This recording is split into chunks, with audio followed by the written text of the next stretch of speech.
The review we have all been waiting for is finally out. According to Piers Morgan, Omid Scobie is a Weasley lickspittle making a living peddling garbage about the royals, and he knows that Endgame is full of lies. Hello everyone, welcome back to the King YouTube channel. We all knew that Piers Morgan was going to review Omid Scobie's new book Endgame, and we all knew the review was going to be scathing. But to tell you the truth, folks, I was not prepared for just how hilarious this review turns out to be. Now I know that for some people, Piers Morgan is a controversial figure. He's made some mistakes in his career, to be sure, but still, when it comes to the royal family, he knows his stuff, and when it comes to the Sussexes, again, he knows his stuff, and he doesn't like them one bit. And honestly, when it comes to taking down scabies, I think Piers Morgan is the best out there. If you want to read the full review, it is out there in the Sun, and the headline is, Omid Scobie's a Weasley lickspittle making a living peddling garbage about the royals. I know Endgame is full of lies. I'm not going to read the full article on this channel, however, I am going to share with you some of the highlights. So first of all, let's talk about this word lickspittle. I don't think I had ever heard it before, but Piers Morgan says that it is one of his favorite words in the whole English language.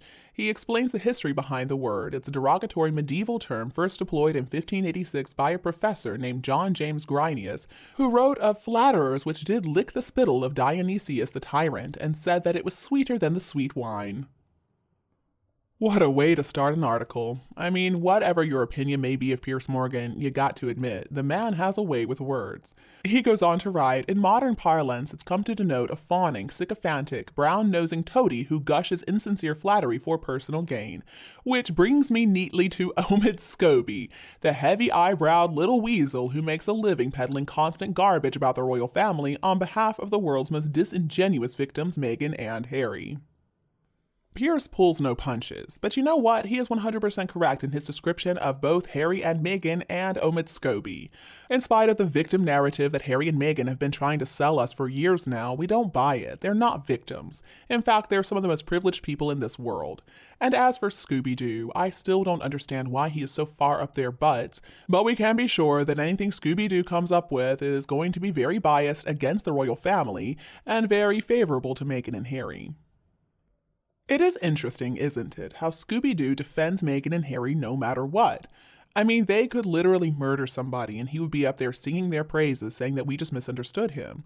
Piers echoes basically the same sentiment. He says, until Scobie came along, I never thought I'd see a worse defender of the indefensible than comical Ali, Saddam Hussein's ludicrous information minister during the Iraq War, who boasted that American infidels were killing themselves in their hundreds at the gates of Baghdad, as TV viewers could literally hear U.S. weaponry loudly destroying Iraqi forces in the background.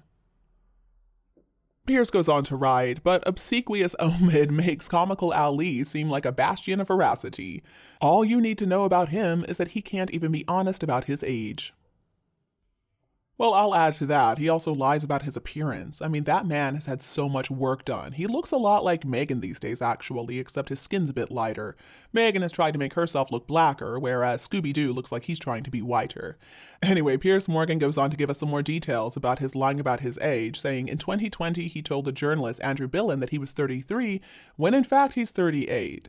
And then he was proven to be lying, and he said, that was unfortunate and naive of me. You live and learn.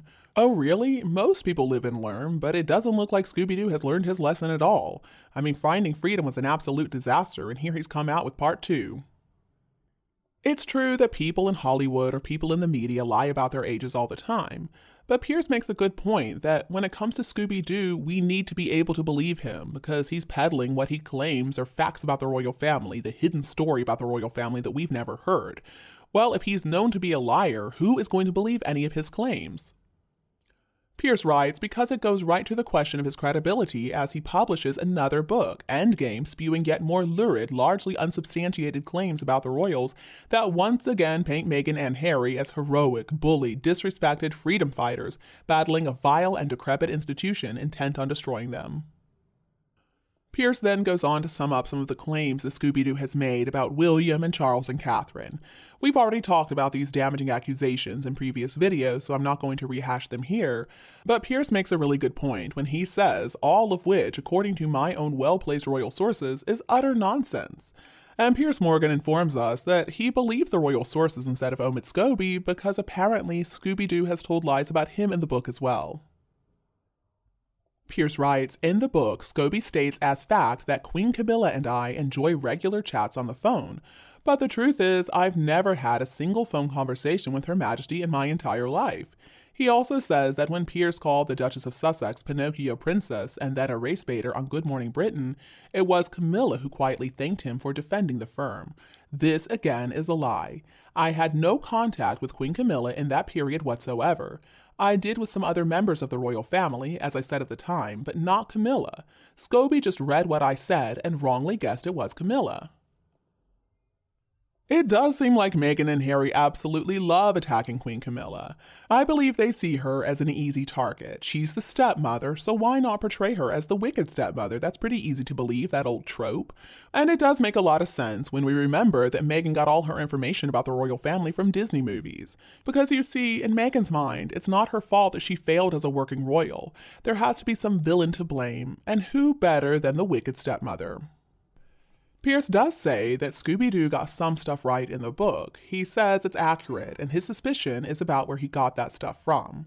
He gives an example. Quote, he includes specific details of letters exchanged between Charles and Meghan after the Oprah Winfrey Wine-a-thon, in which he claimed there were concerns and conversations with members of the royal family about the color of her unborn son's skin. Piers goes on to write, Scobie says the letters name the two royals involved who supposedly expressed their concerns, but writes that he cannot name them legally. If those names are who I think they are, again, based on my own very good sources, I find it impossible to believe either of them would have ever expressed any racially motivated concerns about the skin color of Meghan and Harry's baby. Piers also points out that Scooby-Doo legally could reveal those names in the US because he would be protected by freedom of speech. But according to Piers, the reason he won't is because he knows he'd ignite a firestorm of fury and almost certainly provoke the royals concerned into publicly denouncing these wicked racist slurs for which Meghan's never produced a shred of evidence. Meghan and Scooby-Doo are both a couple of cowards. They love to do the same thing. They light the fuse to a bomb and then they walk away and claim they had nothing to do with it. It's pathetic, and it just makes the two of them look like a couple of liars, which is exactly what they are. Piers writes, the cowardly lickspittle chooses to smear the whole family with alleged guilt by association. According to Piers, one of the most disturbing aspects of this book is that Scabies is trying his best to hurt a family who is still in pain after the death of their beloved matriarch, the late Queen Elizabeth. Perhaps if there were some truth to these claims, it would make sense to write the book, but considering it's all a big bunch of BS, no, it doesn't make sense. Why are Meghan and Harry so intent on hurting Harry's family? Why can't they just leave them alone? Piers writes, but what is undeniable is that obsequious Omid is intent on causing as much damage as he can to a royal family still reeling from the death of their matriarch Queen Elizabeth II, and on self-promoting and enriching himself in the process. All while we are supposed to believe Meghan and Harry are keen to build bridges with the royals and to even want to spend Christmas with them at Sandringham, which seems about as likely as me being invited up there to pull a festive cracker. Piers added, I can't speak for Charles, Camilla, William, or Kate, but if two close members of my family had spent the past few years trashing the rest of us on global media platforms, the only way I'd want to spend Christmas with them is if they were human chestnuts roasting on my open fire. And he concludes his review by writing, Harry would do well to heed the warning of Dionysius the tyrant, who was left a broken man by his constant warmongering and got finally bumped off by his own fed-up family. Over the next few days, we're going to get more information about what exactly is in that horrid book, and I'm sure we're going to get more information about how many lies he told. The question is why? What for? Is it really worth it? Sure, maybe the book is going to sell well in the first few days, but long term, absolutely not. And when Scabies is facing the backlash from this book, does he believe that Meghan and Harry are going to be there supporting him? Because they're not. Well, I guess you know what they say, there is no loyalty among thieves, and it looks like the same can be said for liars. And you, what do you think about this book? Please let me know your opinion below in the comments section. If you appreciated our video today, please don't hesitate to share it with anybody else who would enjoy it too. And don't be afraid to click the subscribe button to get more updates in the future. Thank you so much for tuning in, have a lovely weekend, and we'll be back to see you all tomorrow.